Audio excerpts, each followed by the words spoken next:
Hello, everyone. We are going to wait a couple of more minutes for some more people to join. Thank you, those who are online already.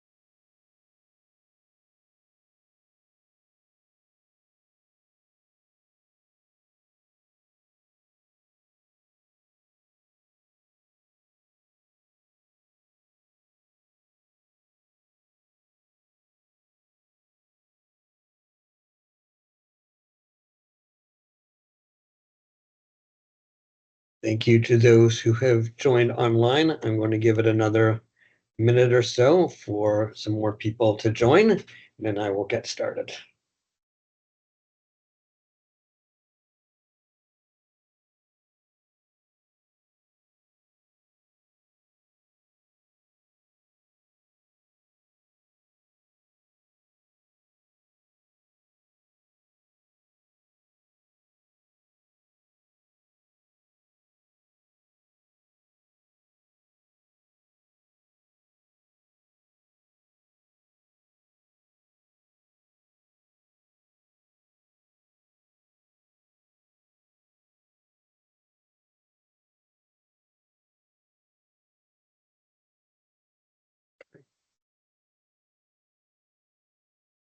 I can still see people actively coming on. I'll wait another probably 30, 40 seconds before I jump into the topic of the day.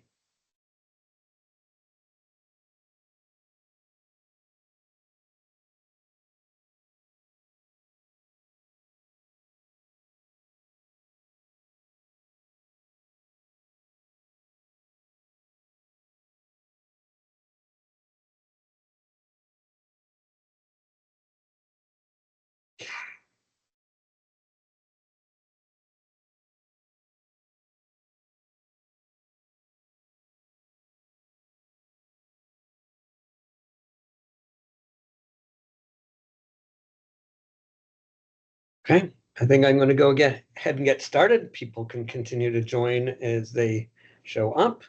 Thank you all for joining me today for end of year regulatory update.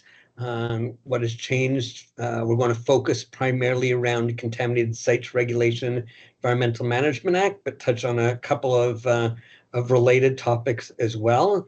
If there are questions, please feel free to type them into chat. I will try and address those towards the end of the presentation. But in addition, there will be a question period at the end. If people raise their hands, I will be able to unmute you, and we will be able to have some verbal discussion or question asking or whatever people feel is most appropriate in order to be helped as best I possibly can. So let me get the slides moving forward now. So I'm with Pinchin. Just quickly, who Pinchin is. Pinchin is a Canadian-based international company. We're in both Canada and the United States, though we are headquartered in Canada. We provide a broad and full range of environmental services in order to support any environmental or semi-environmental needs you may have in your business. Please do not hesitate to reach out to us if there's any way that we can assist you related to the topic at hand today or any other topic. My name is Tadd Berger. I am the director of our environmental due diligence group and our environmental sciences group. I'm a professional grologist. I am a contaminated site approved professional. I've got about 27 years of experience doing this kind of consulting, and it's part of my focus is staying up to date on all our regulations so that I can provide this type of information. So let's jump right into some of the things that have changed. The Ministry of Environment has made actually fewer changes this year than I've seen in most of the preceding years. We've had a relatively quiet year, which is really more typical. The last few years prior, the Ministry of Environment had been making changes at a faster rate than they had historically. And I think they've slowed down to catch their breath a little bit, which is good. Most of the changes they've made are what I would consider to be positive changes in that they simplify things, they reduce costs in a lot of ways to projects, and they help exempt projects that are simple from a very complicated regulatory process. And that's keeping the complicated regulations where they belong on the more complicated sites. So the first change I'm going to talk about fits really right into that, and that is the site disclosure statement exemption. And for those of you unfamiliar with site disclosure statements, what the process is that when you are seeking a permit, a municipal permit, such as a development permit or a building permit, you make the application to the municipality. The municipality is required to request a site disclosure statement. If you submit one and you indicate that there were Schedule 2 activities, and that's a list of activities on Schedule 2 of the Contaminated Sites Regulation, the ministry automatically sends a form letter to the municipality that says, you may not issue this permit.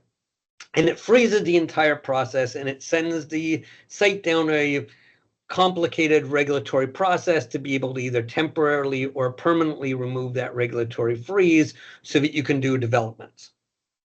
That can be very cumbersome for projects that has Schedule 2 activities that are ongoing, and it's trying to do something more minor in its upgrade.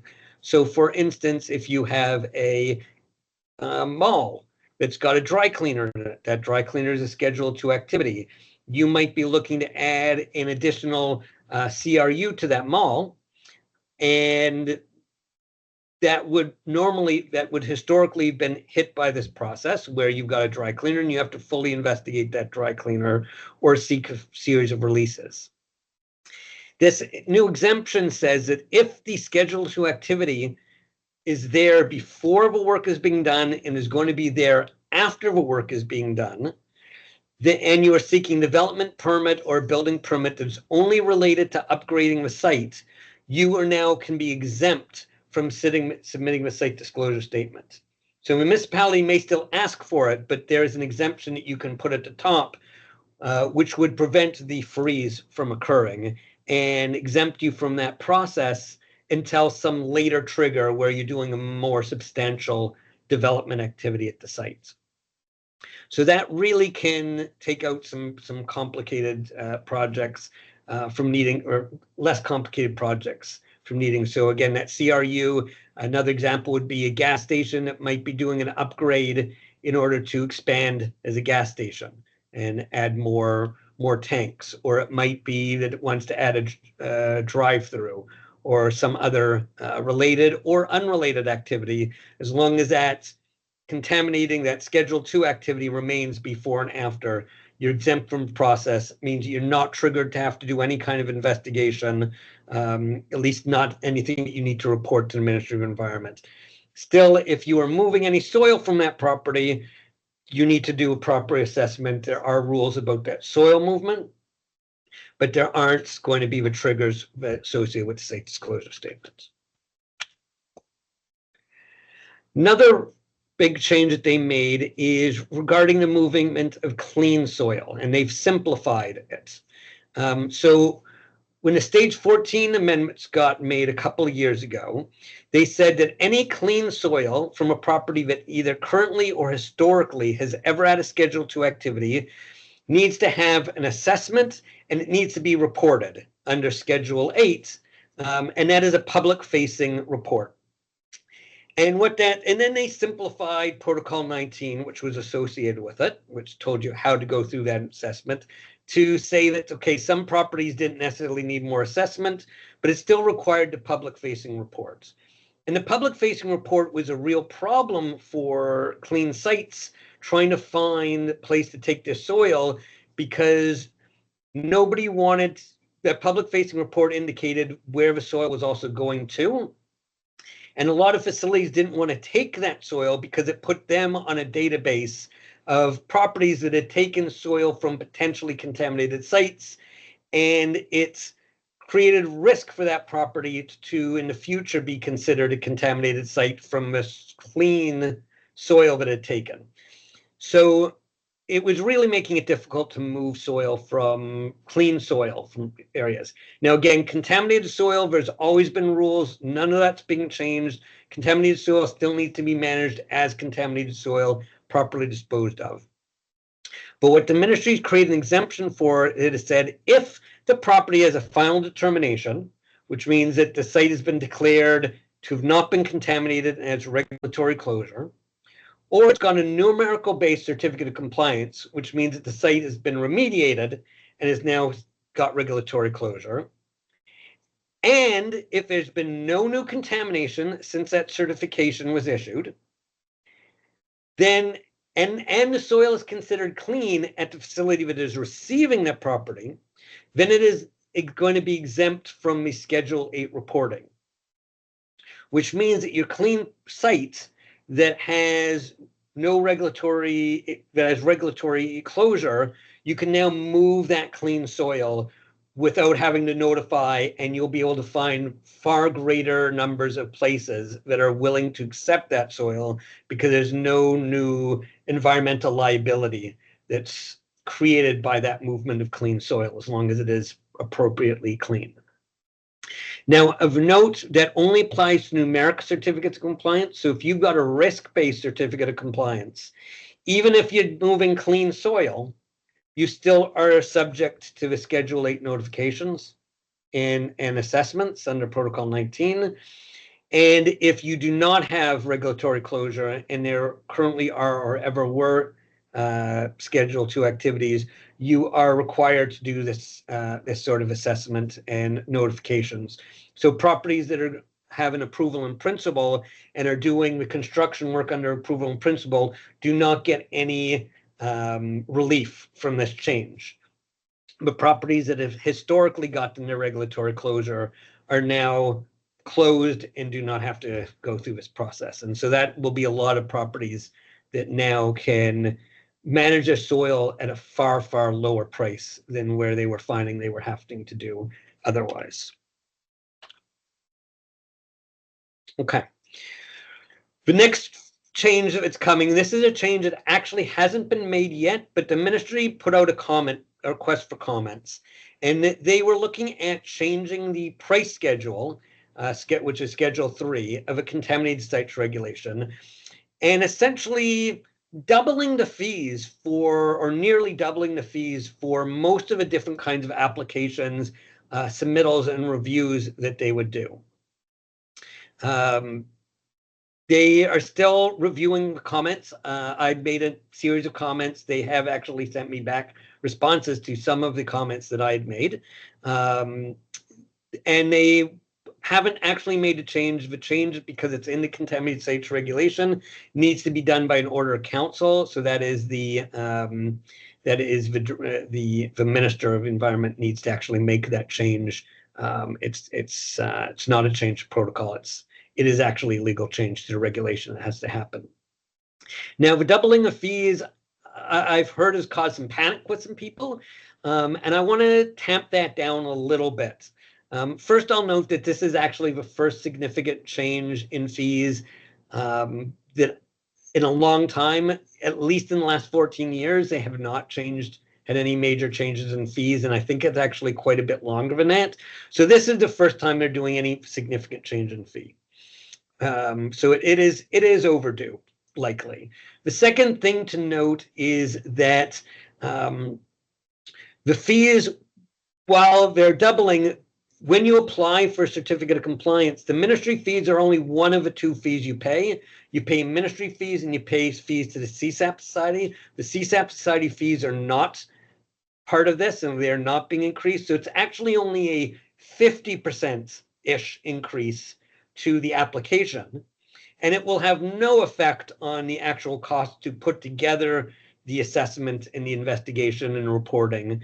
And so while we are talking about thousands of dollars, and often in cases it'll be $3, $4, $5, maybe even $6,000, we are only talking about $3, $4, $5, $6,000. We are not talking about tens of thousands or hundreds of thousands of dollars.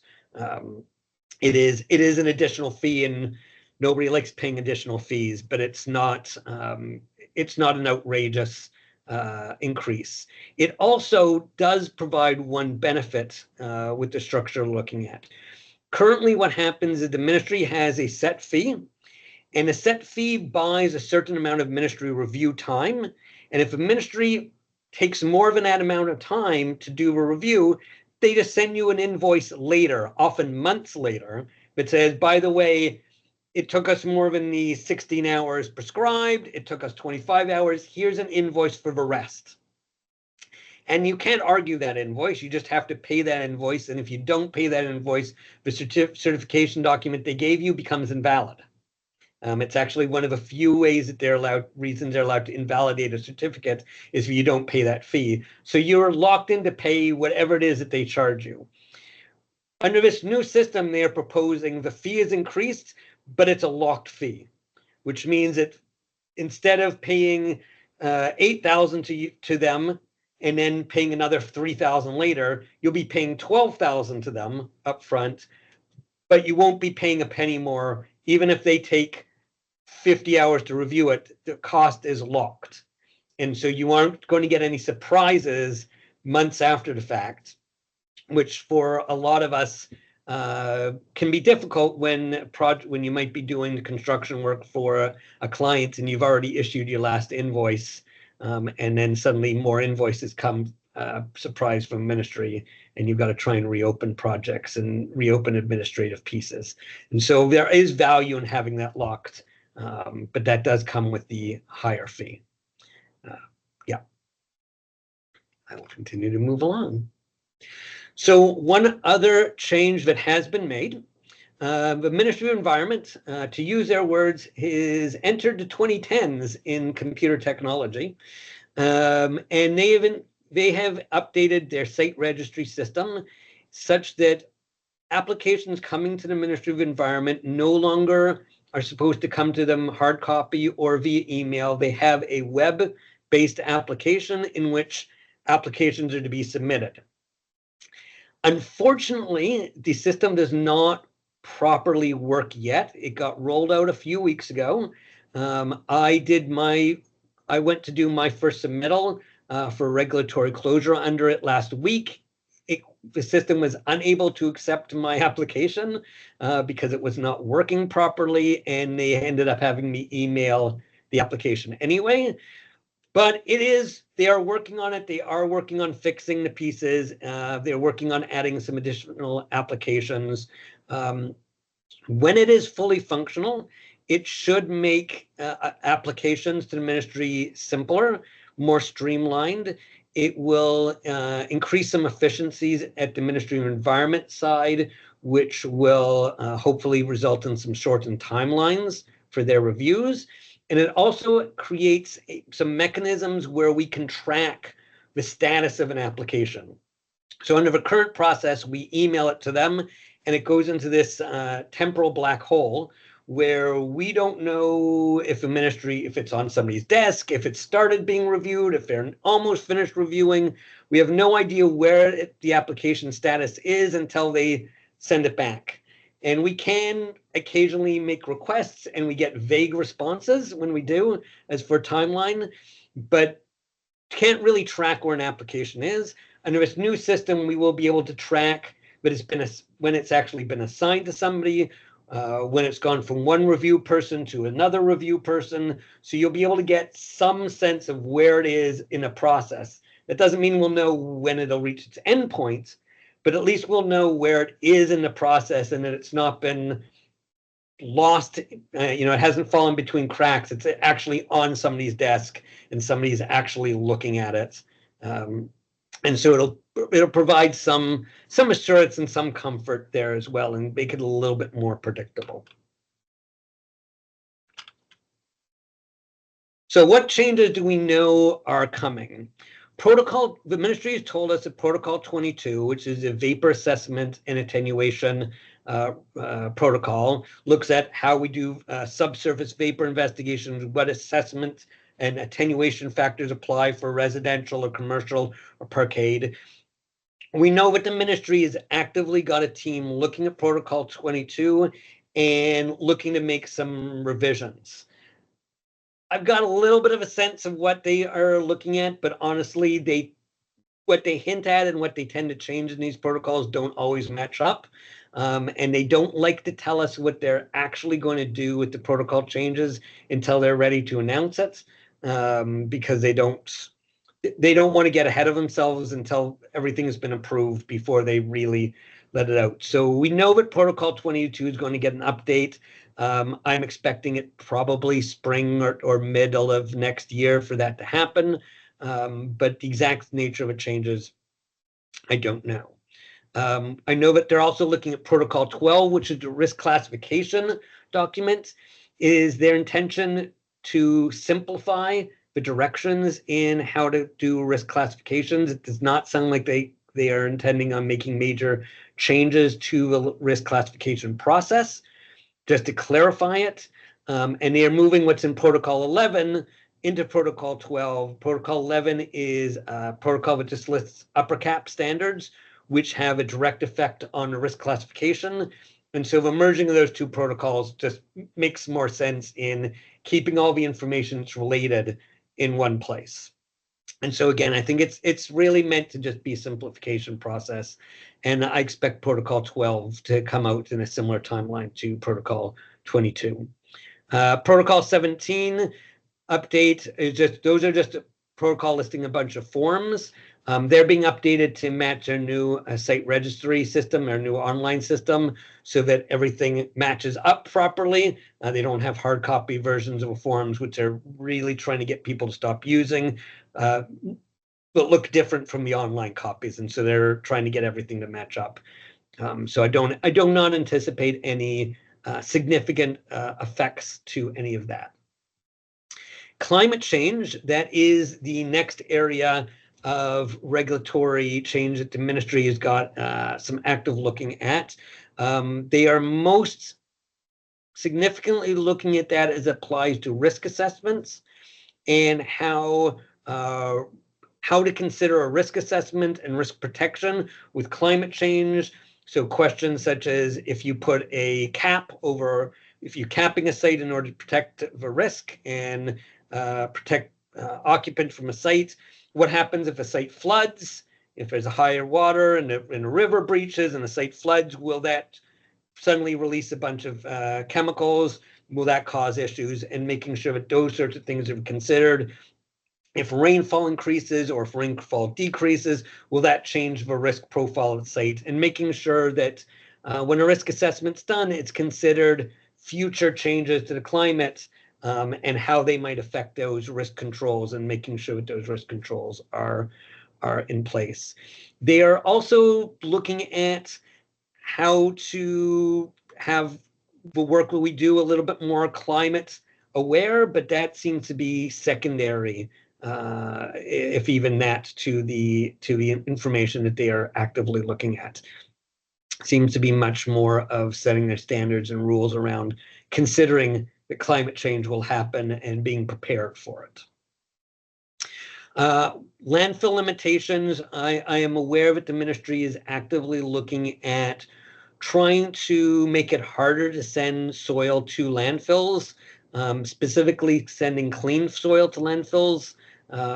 They do not like clean soil going to landfills and are going to likely put in some regulations or protocols that make it more difficult for that to happen, and push for proper reuse of soils, which is why it's good that they made that change. The first slide that I had, which was that change in what soils could go without needing Schedule 8, because a lot of that soil that was clean was going to landfill because nobody wanted to take it. And so that's why they backed off on that, was so that less soil would go to landfill, and that they would be options when they made rules preventing landfill. Down below, I have two more points here. These are areas the ministry has indicated need review, but they haven't really started looking at. The first is background metals. The ministry is aware that background metals are a problem. Arsenic of a concentration 11 is the bane of my existence, in that I've got lots of sites where it's naturally occurring just above background the natural standard of 10. But trying to prove it as background is a monumental task and not always even possible, depending on site conditions. There are a few other metals that fall in that same category, and the ministry is aware of it. It is problematic. They're aware of it. It creates work for them, reviewing background assessments, where it should be obvious that it's background, and they are aware of it. It needs to be looked at, and do plan to put some of their policy people on that in order to evaluate, but they haven't really gotten very started on it, which means that this is at best late 2026, more likely a 2027 fix that hopefully will come from a ministry. They're also aware of salty soils in utility trenches. And this is an issue they haven't even started on, but they have indicated that they're aware of that it creates a problem. And what happens is you get a roadway, and that roadway we put salt on to keep it from icing over. And we get salt impacts in the soil immediately under and around a roadway. And while that soil is in place, it's a beneficial use. Exemption under the screen level risk assessment protocols. And so it's not really considered a concern that there's that minor salt impacts. But what happens when you excavate that soil in order to put a utility line in is once that soil has been excavated, that soil is above industrial land use standards, and therefore it is a violation of the Environmental Management Act to put that salty soil back into the ground. And so that salty soil has to be disposed of as industrial waste, which means it's going to landfill, which, as we know from earlier, they don't like having happen. And you end up having to import new soil to backfill a trench. And that new soil is going to get salt impacted over the next couple of years because you're salting the roads. And so it doesn't make sense that you couldn't put the salt impacted soil back. But under the current regulations and the current act, you are not legally allowed to do that. You're not legally allowed to put that soil back. And so they are they are aware that creates a problem, and that is resulting in more soil going to landfill and more soil becoming contaminated for no particular value. And so they are going to be looking at the regulations in the act to see if they can come up with a fix for that doesn't create unintended loopholes. But that is something on their to-do list that they have not yet started. So at best, a 2027 fix, possibly even a 2028 fix, unfortunately, for those who've got projects that this is creating tens and hundreds of thousands of dollars of additional unnecessary costs. So another change worth noting is timeline. If you recall back a couple of years ago, the ministry was actively telling people that a review would take anywhere from 1 to 18 months, and they weren't kidding. I'd seen some regulatory submittals I did that were at 14, 15 months and closing in quite towards that 18-month point. The ministry has done a really, really good job of shrinking their backlog. Currently, my submittals are taking anywhere from about 2 to 4 months for ministry review, which is much closer than normal. They're looking to shrink that backlog quite a bit more if they can. There is a note that during the BCGEU strike that included the Ministry of Environment, which means that they were not reviewing material, but things were still coming in. So that backlog, unfortunately, has increased a little bit, and they haven't quite quantified what that is, but I don't think it's increased to where it had been before, and hopefully we will see that them cut into that and see that shrinking so we can get rapid responses from a ministry, or more rapid response from ministry, so it's not delaying projects and other things unnecessarily. The ministry has also noted that requests to them have decreased Some of that is because there's less development happening. There's less regulatory, which is resulting in less regulatory closures coming in, which means that there are fewer certificate of compliance applications coming in. So while they're reviewing them quickly, less coming in allows that backlog to shrink. The ministry's also been actively making changes, such as a couple we talked about earlier today in this presentation, that will result in fewer approvals needing to be made to the ministry, fewer requests being made to the ministry by streamlining processes or allowing the contaminated site professionals, such as myself, to make the decisions ourselves without needing the pre-approval. And what that does is it means less ministry time to go through those and agree with what we have applied for, and that allows them to focus on their backlog and shrink that backlog. So in general, timeline has been really good in shrinking quite a bit over the last couple of years, and hopefully will continue to do so. Okay, now I'm going to get into a couple of things that aren't this year's regulatory change, but seem to continue to catch people by surprise. And I've seen a number of instances where some slightly older regulatory changes have been violated, and sites that are simply out of compliance. And the ministry does have the ability to issue fines and other penalties for these non-compliances. So it is best to be in compliance. So one that I see kind of continues to catch a lot of people by surprise is the cessation of operation requirements. So if you've got a property and it had a dry cleaner tenant, and that dry cleaner tenant leaves the property and is gone for a period of 12 months, and no new Schedule 2 activity moves in, and there's no other Schedule 2 activity on that property, that activity is considered to have ceased operation. A clock then starts for 6 months, and within that 6 months, a site disclosure statement must be submitted to the Ministry of Environment, so that they have in record that a Schedule 2 activity historically had operated on that site. And that's really important to the ministry because they don't want people to forget that had happened, so that, 10 years later, somebody goes, oh, there was never anything, and they circumvent the regulations because they forgot that it was there. They want it as a matter of record that Schedule 2 had historically been present. Once you've submitted that site disclosure statement, a 12-month clock starts, but you need to submit a risk classification report. And in order to do that risk classification report, you need to do a phase 1 or stage 1 and a phase 2 or stage 2. In order to and if you find issues, potentially do a detailed site investigation in order to be able to classify the risk as either high risk or not high risk.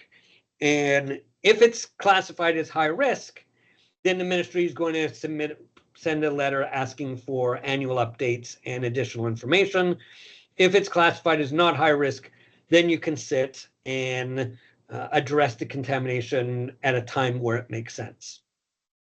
And the intent of this is so that the ministry doesn't like those gas stations that close and then it leaves the empty lot, and it leaves that empty lot for decades because it's heavily contaminated, and the owner doesn't want to trigger having to tell the Ministry of Environment that it's heavily contaminated. So this forces that trigger to say, yes, that lot is empty because it's heavily contaminated, and allows the ministry and a mechanism to say, okay, you can't just leave it heavily contaminated. You need to now actively remediate it. You can't just let it contaminate neighboring properties and don't check so you don't have to report. You need to address these issues, and ensures that significant impacted sites are properly assessed, while leaving the less significant impacted sites alone to be addressed at the owner's time. And it's worth knowing for the owners that if you buy a property or you're the owner and your tenant moves out, the previous owner of a previous tenant is obligated to do these things, but as a new owner, you're also obligated. So if you purchase a property and the dry cleaner who used to own it closed down and you open it up as a restaurant, you as a restaurant owner are obligated to ensure that all of these actions are taken and reported to the ministry, because as the property owner, you have an equal legal obligation to ensure that the regulations are being met. This creates a lot of confusion, gets missed a lot. If you're confused by this, again, my phone number will be at the end of this presentation. Please give me a call and I can help you with each site as a site-specific issue to help you out. Getting to near the end of my presentation here. So another area that catches people off guard is when you're bringing soil in. I see a lot of people, clients tell me, oh yeah, we had this, we brought in a bunch of soil for geotech purposes or to raise the property up above floodplain or whatever else. And because of a regulatory process, I sample that soil and I find that that soil is contaminated. It came from a clean site, but it had naturally occurring metals above standard. And by importing it, it's not naturally occurring at the site. It is considered importing contaminated material. And so that is an issue. So you need to make sure if you are bringing soil onto your property, you need to make sure you know where did that soil come from. You need to know, is that soil actually clean or is it just probably clean? And if you don't have any analytical, you don't know the answer to that question. And you need to know if it came from a property that had Schedule 2 activities historically, because if it did, there may be notification requirements because the receiving property is equally obligated as the sending property regarding Schedule 8 notifications for movement of clean soil. There might be requirements for you to track where that soil is on your property and if it gets moved around. And if you bring in a large enough quantity of that soil, there may actually be requirements for you to do a full groundwater investigation of your site and do some kind of annual reporting to the Ministry of Environment as a high volume receiving site, which easily costs tens of thousands of dollars to do all of that additional work. So you really want to know, where is that soil coming from? And is it soil that I want to take? Just because it's cheap soil doesn't mean it's not going to cost you a fortune by taking it. So make sure you know that, make sure you do assessment, make sure you're taking in clean soil with your eyes fully open. Now, while we're dealing with construction and contaminated sites and stuff, I want to stop talk about some ecological issues and some of the trends and changes in the ecological world as well. And so some things to kind of be aware and remember. First is that the DFO, since 2019, they've gotten a lot of their teeth back that the Harper government had removed. The DFO took a little bit of time to really get going and reorganize, but they have become far more involved in projects, especially ones where there might be fish habitat. So if you are doing any kind of development or any kind of work where fish habitat might be affected, you need to make sure you've considered DFO, any permits, anything like that, and get ahead of that curve because they can take some time to review and process. And you do not want them figured out at the last minute and stop your project or have an order issued against you from a DFO. Note First Nation consultation, that makes the news quite a bit. The importance of First Nations consultation, as a project lead, you would know when that might be appropriate. We though can help with guidance there. But something to keep in mind with the First Nation consultation is that now that it's been happening for some period of time, for First Nations, a lot of the bands are really figuring out how to do that properly. They've now got a lot more of the resources they need to understand, to have those discussions, to provide input. And so you need to make sure you're taking that First Nations consultation seriously, because they are coming to the table much more serious than they had before. And it's not just, hey, we're doing it and maybe we'll throw some money at it. It's really it's much more of a real consultation process where they are looking to be partners and have a capacity and capability to be partners. So you want to enter it with that very much in mind, because that's what it should be, and that's what it's really turning out to, which is, in my mind, a good thing, as long as you're prepared for it.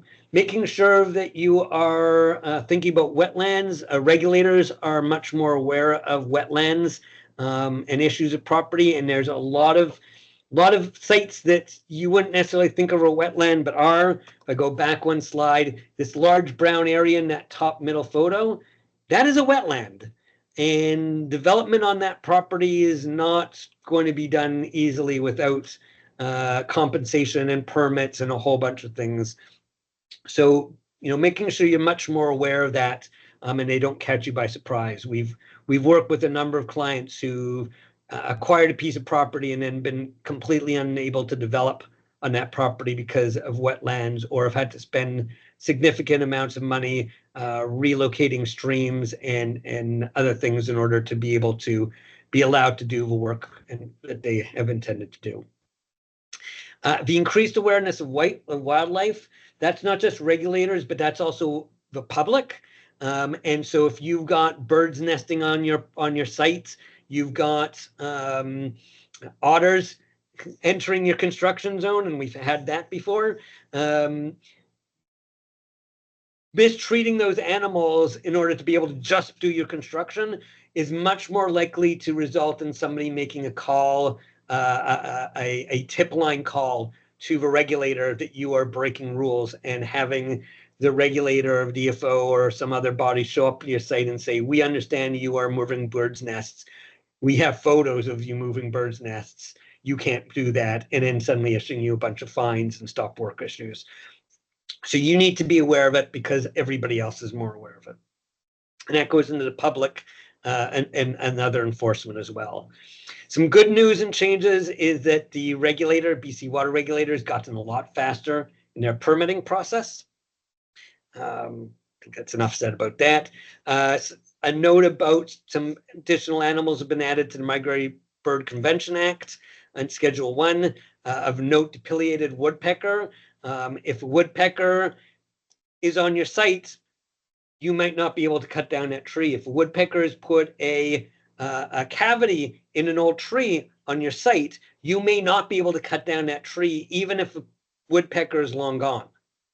And so being aware of that, making sure you're assessing that early in your decision-making processes of what trees you will be able to cut down and will not, making sure you're not violating any of the rules because you don't want to get in trouble, is important.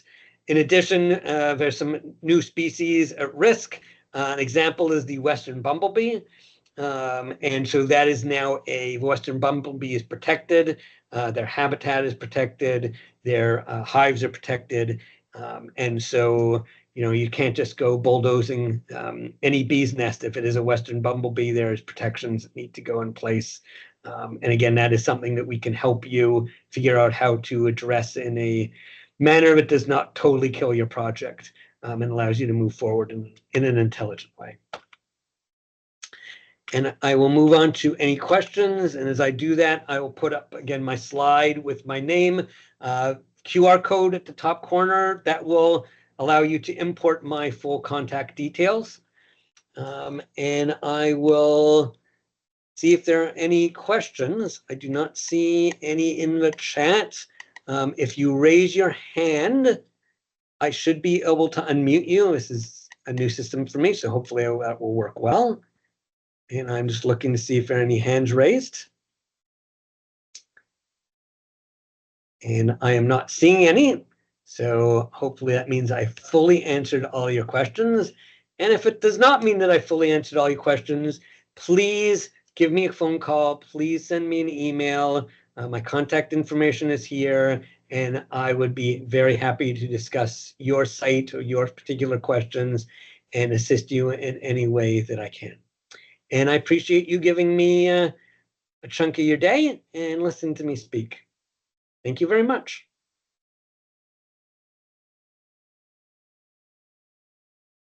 Let's leave the screen on for a moment in case anybody's still looking to get the QR code.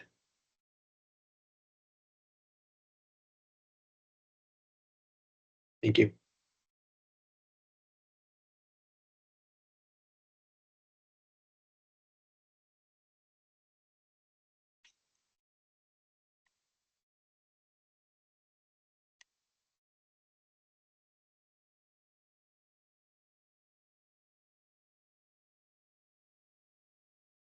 Okay. Thank you very much, everybody. Have a good day.